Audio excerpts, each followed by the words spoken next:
Hey, SpaceWatchers! This is Space Cafe Radio, your channel about trends, cool people, and real conferences. My name is Chiara Monter. I'm the event coordinator in our SpaceWatch.Global team. End of January this year, I was able to attend the 14th European Space Conference in Brussels. Here, I had the pleasure of meeting Nadine Smolka, mission manager at Exolaunch. Just a week later, we jumped on a call to discuss her journey to space and her experiences attending the T3 launch in Cape Canaveral, Florida. Thank you for joining me, Nadine. I'm very excited to have a chat with you and to find out more about your story. So I was looking at your profile a bit, and of course you are on LinkedIn. You were introduced as the mission manager at Exolaunch. Mm-hmm. What does that mean? What does it mean to be the mission manager? It sounds like an awesome title. But what do you do? It is also an awesome job that comes with the title, which I'm quite happy about. So Exolaunch itself is an integrator, service provider. And that means that we are the interface between someone who builds a satellite and then the people that we call launch service providers, so the people that have the launcher and actually get the satellite into space. Because there's quite a lot to do to make the satellites ready to be on a launcher and to ensure that they reach their final destination safe and sound and then can work as they should. So this is exactly where I come in, or where me and my colleagues come in. We are the mission managers. So I get a customer, couple of customers. They have certain types of satellites. We focus on microsatellites and CubeSats. So small satellites up to, I would say, like 200, 300 kilograms. And they tell us where they want to go, when they're expecting to be ready to go. And then we are trying to find the best launch possible for them to meet those goals. And once we have that, this is less my work, let's say, and more the work of our vice president, of our launch directors. But once they have figured that out, I am the main point of contact for those customers. I get them ready with all their documentations. I know it sounds a bit boring, but actually I get to read everything about the different satellites. And since we're also working with universities, I also get to see some like awesome new technologies that they want to try that no one has tried before. So it's like a sneak peek into what will be happening in the next years when it comes to satellites. So it's actually quite cool. And I can accompany, let's say, our satellite customers from when they're thinking about going and they're in the start or in the starting position of building the satellites up to the ready satellite being tested and then also being integrated on or to the launcher before they actually launch. So I haven't yet, because I recently just joined Exolaunch 4 months or 5 months ago, but part of my job is also to actually go to the launch site and screw the satellites to the launcher. Wow. So you don't only get the sneak preview, but you also get to see the whole stage of the partnership from beginning to the launch. Exactly. And touch very carefully. That's so cool. Now, venturing before that, I'm curious, what was your journey to space? How did you end up being the mission manager? Because I always find the more I talk to people, it's not really that you find space, it's more that space finds you. Yeah. So how did space find you? Yeah, so it's a bit of a zigzag course, I would say, to me being here right now, because I hope I'm not making that too long, but when I stopped school or when I finished high school, I actually worked in a museum of modern art because I'm very interested in art and music, and I wanted to become like a cultural manager, more like doing art exhibitions or concerts or festivals. So I worked at that, and that was pretty cool.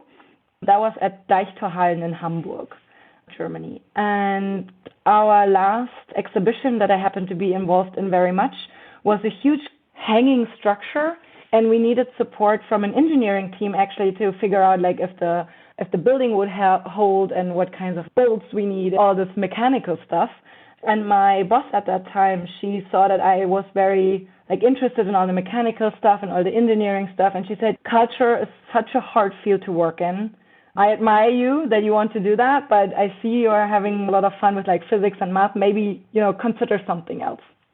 And I did, and this is how I ended up in engineering altogether, or in the first place. But I did process and energy engineering in my bachelor's because I wanted to build renewable power plants. That was my goal. And then, yeah, space found me in a lecture that NASA gave at the TU Berlin some years ago about their Mars mission, which was really cool, as you can imagine, NASA being there talking about space and stuff. And then me happening to be in a lecture that I really enjoyed that talked about supersonic fluids, like very, very fast gases. And when you talk about very fast gases, you talk about rocket propulsion, because this is essentially how a rocket lifts off and goes into space. So this somehow happened at the same time, and that was enough. Let's say the threshold was crossed for me to be like, okay, maybe there's a chance of me working in space and doing something with space. Because I think when you do something, specifically something like technological, like engineering, space is always very like fascinating, interesting, groundbreaking, all these nice words. So this is how I got into, or how I got that plan. I went to KTH in Stockholm, which is the Royal University or Royal Technical University of Stockholm, to study a bit of actual aerospace engineering, since I did not do that in my studies in Germany. I wrote my master's thesis at DLR, which is the German aerospace agency, actually in rocket propulsion. So that was really nice. And then I did a science show, actually. I toured around Germany with DLR, and we had a science show for kids. I think we had the show in front of over 22,000 kids in one summer. Wow. So that was amazing. I love to do outreach still. Like, it's one of my favorite things to do. And space is also an easy subject, I think, like to get people excited about, obviously. And in one of those shows, I just got to know someone who works at a company here in Berlin. And I worked at this new space company for a while, but I went to ESA pretty fast, like after a year, because ESA has this traineeship options, which are really cool. And I wanted to be like more trained into space, having not actually studied it. And this is where I spent my last 2 years in Paris and at ESA, working on the new European launcher, the Ariane 6, that will hopefully, knock on wood, launch this year. It is scheduled for this year, so let's see. And this traineeship had to end someday. So I checked out what I wanted to do, and Exolaunch found me on LinkedIn because the CEO worked at the TU Berlin. So somehow LinkedIn got us connected. And this is when I saw they had open positions, and I applied, and I'm very, very happy that I got this position. And here I am. Wow. I always love hearing these kind of origin stories. And I actually thought it was quite funny that you mentioned art, because that was also the initial path that I wanted to take. I also had this idea of becoming a curator in an art museum. Awesome. So yeah, it might be a common path for space lovers. Maybe. But now you've mentioned launches, and this is the thing I'm very excited to talk to you about. So on the 13th of January, you were able to witness the Transporter-3 launch, yes. the Falcon 9 rocket from the SLC-40 platform in Cape Canaveral, Florida. And I mean, so many questions, but really, like, what was it like? And for someone who still yet has to see their first launch, can you talk us through the process? Where were you, and what could you see? What did you do? I have to start with saying that I was in a very privileged position because I was there as a mission manager, not as a private person. We have had customers on that flight. We had these customers invited to see the launch, and I was there to help with all the events going on. And SpaceX is actually also doing a great job organizing launch events for their customers and treating them like VIPs. So I was part of that, and that's very privileged. The first highlight, let's say, was that the day before launch, when the launcher was already rolled out to the launch pad and it was standing there, SpaceX actually got us access to near that launch pad, of course never on, but we were able to get on a bus and go see the launcher from very up close. Still like 3 fences between us and the launcher, but like as close as it gets for a normal person, let's put it like that.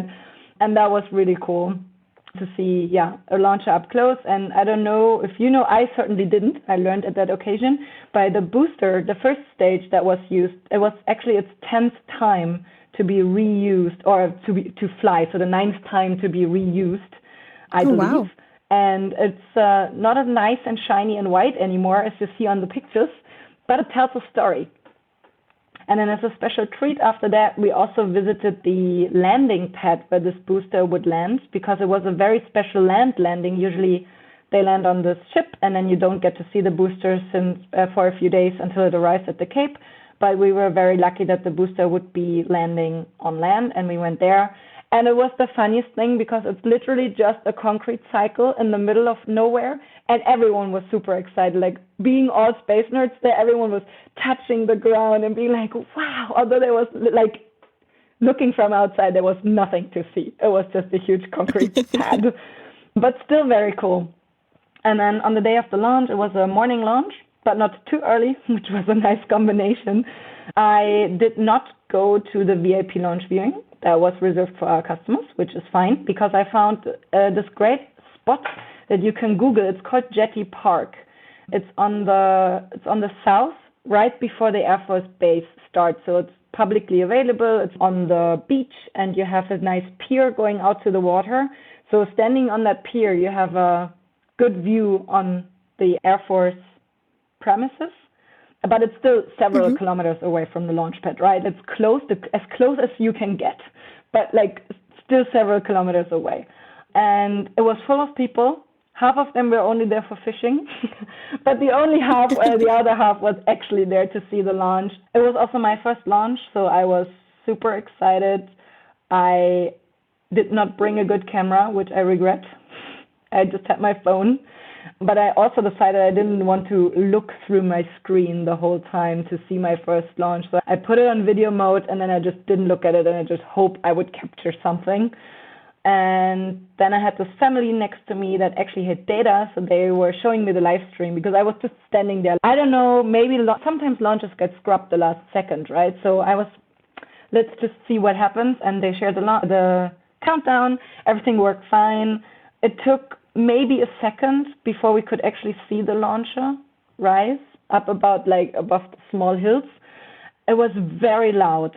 That I didn't expect because we were so far away. But it was like a very low rumbling. It was not like a sonic boom or anything. It was just standing very close to train tracks, like a very loud rumbling. Although it was so far away, that was the crazy thing. Like the sound or the loudness didn't match the distance in which you perceived the launcher to be. Let's put it like that. So that was crazy. And then you see the launcher rise. You see the first stage burn down, like stop burning and then separating. And then it was a bit hard to see the booster return because at this point it was between us and the sun. So you had to look like directly into the sun. But you could still hear it, and you could still see the vapor path that it leaves in the sky, like a jet engine. So you could still see the path that the launcher took. And then after a couple of minutes, we could see the booster landing. And that was amazing. Like, I mean, I've seen videos. I know that they figured out how to do it. It's something entirely different to see it in real life. Like to see, and it's descending so fast. I saw the videos. I thought it would crash. That was way too fast to descend for something that would land and not crash. But it did stop in time, and the sonic boom hit everyone very unexpectedly. Actually, in my video, you can just see me shake away, and like everyone was like not screaming, but you know, like these, because no one was expecting the sonic boom. You could feel it in your organs. That was, I have no words. I knew it was coming, but I didn't know when. It hit everyone unprepared, and it was like crazy and very loud. And then that's it. Like 8 minutes in, and everything is over all of a sudden. But it was crazy, and it was, I won't forget. I will never forget my first launch. I can imagine. I mean, I can't really imagine, but it sounds absolutely amazing and such a life-altering experience. I know from watching different launches where you're just watching the live stream, you already get super nervous and excited and like, oh my God, is it going to work? Being there in person, how did that feel? To be honest, I was excited more than I was nervous, to be honest. the weather was great. I saw we had some talks with SpaceX the days before, so all the pre-launch checklists worked out fine. Everything was go for launch. And I don't know, in my mind, there was not the possibility that something goes wrong. Launch scrap because of something, yes, but not launching and then something going wrong. That was just, I don't know, I didn't even think about that, because also in the second it launched, I was just too amazed to see this thing fly than to be like, oh no, don't explode, please don't explode. I was way more nervous when watching the live stream for James Webb, for example, in December. Like that was nerve-wracking on a whole different level. Yeah. Well, it sounds like a really amazing experience, and already getting so much secondhand excitement listening to you talk about good. it. Yeah, you should really come and see. It's Yes. Definitely one day, sign right? me up. Just out of curiosity, would you ever go to space? Yes, but not as an astronaut. ESA was had just this open call for astronauts. I did not apply on purpose. I don't think I'm a good fit for being an astronaut. I'm claustrophobic. I know a lot about astronaut training from like people talking at ESA and stuff the public knows already anyway. But there's the survival training in Siberia where you just get dropped off and then you have to survive. And this is all, I don't know, I'm not made for that. I'm not an outdoorsy being cold, running away from grizzly bears person. But as a space tourist, not that I could ever afford it, but if it's flight proven enough, like safe enough, I would definitely go, because my primary goal is to see the night sky without the atmosphere in between. This is what I would go for space for, seeing the night sky or seeing the universe. That would be so beautiful, right? I'm always a bit on the fence when it comes to space tourism, but I think if it's someone who can really, really appreciate it and knows their stuff and knows what to expect, I think it can have a lot of value. Personal value, yeah, I agree with you that it's a problematic topic. I wouldn't push for it, but me personally, I wouldn't push for it, but I think it will inevitably happen someday. There is enough people out there that are willing to pay the money, and as long as there's demand, I guess there will be the opportunity or the possibility to go. But yeah, those were my questions. So thank you again for your time. It was super fun to talk to you, and love your art background and just hearing your excitement. It's been very fun. So thank you so much for your time. Thank you. Yeah, thanks for the questions and the interest. I enjoy talking about it, obviously. Thank you all very much for listening to our Space Cafe Radio. I'm Kara, event coordinator at SpaceWatch.Global. And with that, I leave you for today. And don't forget, become a Space Watcher. Bye!